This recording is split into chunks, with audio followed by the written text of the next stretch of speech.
ಹೊಸ ಕಾರು ಖರೀದಿಸಿದ ಖುಷಿಯಲ್ಲಿ ಕುಟುಂಬ ಸಮೇತ ದೇವಾಲಯಕ್ಕೆ ಭೇಟಿ ನೀಡಿ ಪೂಜಿಸಲು ಬಂದವರಿಗೆ ಅದೃಷ್ಟ ಕೈಕೊಟ್ಟು ಅಪಘಾತ ಸಂಭವಿಸಿದ ಪರಿಣಾಮ ಆಸ್ಪತ್ರೆ ಸೇರುವಂತಾದ ಘಟನೆ ಅಂಕೋಲಾದಲ್ಲಿ ನಡೆದಿದೆ. ಅಂಕೋಲಾ ಪಟ್ಟಣಕ್ಕೆ ಹೊಂದಿಕೊಂಡಿರುವ ರಾಷ್ಟ್ರೀಯ ಹೆದ್ದಾರಿಯ ಶೆಟ್ಗೇರಿ ಕ್ರಾಸ್ ಮತ್ತು ಬೋಳೆ ನಡುವಿನಲ್ಲಿ ಶನಿವಾರ ಮುಂಜಾನೆ ಚಾಲಕನ ನಿಯಂತ್ರಣ ತಪ್ಪಿ ಕಾರು ಡಿವೈಡರ್ನಲ್ಲಿನ ವಿದ್ಯುತ್ ಕಂಬಕ್ಕೆ ಡಿಕ್ಕಿ ಹೊಡೆದು ರಸ್ತೆಯ ಇನ್ನೊಂದು ಬದಿಗೆ ಪಲ್ಟಿಯಾಗಿದೆ. ಪರಿಣಾಮ ಕಾರಿನಲ್ಲಿದ್ದ 4 ಮಕ್ಕಳು, ಮಹಿಳೆಯರು ಸೇರಿದಂತೆ 8 ಜನ ಗಾಯಗೊಂಡಿದ್ದಾರೆ. ಇಬ್ಬರ ಸ್ಥಿತಿ ಗಂಭೀರವಾಗಿದೆ.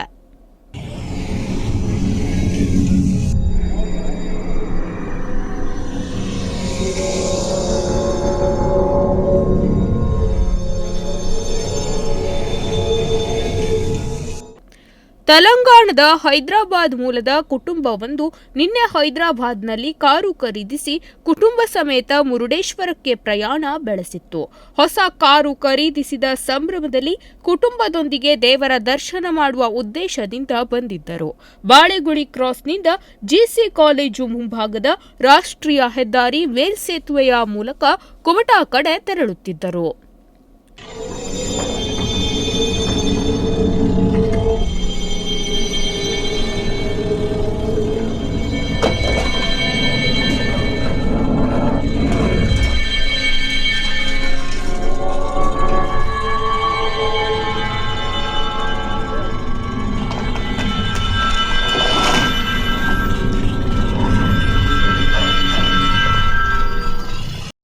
ಈ ವೇಳೆ ಕಾರಿನಲ್ಲಿ ಆಕಸ್ಮಿಕವಾಗಿ ಹೊಗೆ ಕಾಣಿಸಿಕೊಂಡಿದ್ದು, ಕಾರಿನ ಚಾಲಕ ಬ್ರೇಕ್ ಹಾಕಲು ಯತ್ನಿಸಿದಾಗ ಬ್ರೇಕ್ ಫೇಲ್ ಆಗಿದ್ದರಿಂದ ಪಕ್ಕದಲ್ಲಿನ ವಿದ್ಯುತ್ ಕಂಬಕ್ಕೆ ಡಿಕ್ಕಿ ಹೊಡೆದು ಅಪಘಾತ ಸಂಭವಿಸಿದೆ ಎಂದು ಕಾರಿನಲ್ಲಿದ್ದ ಇನ್ನೋರ್ವ ಯುವಕ ತಿಳಿಸಿದ್ದಾನೆ.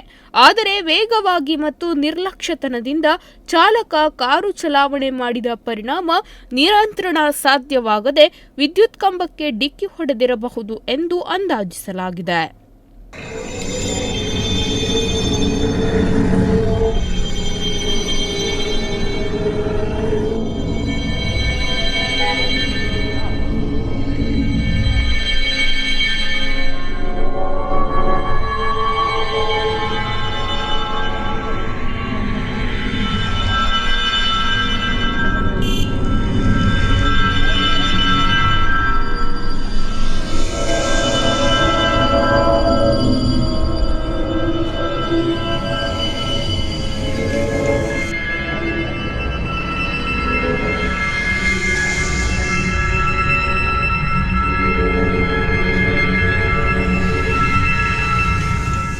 ಏಕೆಂದರೆ ಕಾರು ಗುದ್ದಿದ ರಭಸಕ್ಕೆ ವಿದ್ಯುತ್ ಕಂಬ ಬುಡ ಸಮೇತ ಉರುಳಿ ಬಿದ್ದಿದೆ.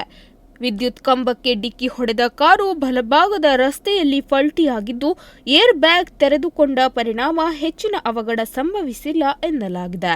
ಘಟನೆಯಲ್ಲಿ ಹೊಸ ಕಾರು ಸಂಪೂರ್ಣವಾಗಿ ನುಜ್ಜುಗುಜ್ಜಾಗಿದೆ. 1 ಗಂಟೆಗಳ ಕಾಲ ರಸ್ತೆಯಲ್ಲಿದ್ದ ಕಾರನ್ನು ಐಆರ್ಬಿ ಸಿಬ್ಬಂದಿ ಕ್ರೇನ್ ಮೂಲಕ ತೆರವುಗೊಳಿಸಿದರು. ಪಿಎಸ್ಐ ಉದ್ದಪ್ಪ ದರೆಪ್ಪನವರ್, ಎಎಸ್ಐ ನಿತ್ಯಾನಂದ್ ಆರ್ಕೆ, 112 ಸಿಬ್ಬಂದಿ ಸ್ಥಳ ಪರಿಶೀಲನೆ ನಡೆಸಿ ವಿಚಾರಣೆ ಕೈಗೆತ್ತಿಕೊಂಡಿದ್ದಾರೆ. ಮಾರುತಿ ಹರಿಕಂತ್ರ, ನುಡಿಸಿರಿ ನ್ಯೂಸ್, ಅಂಕೋಲಾ.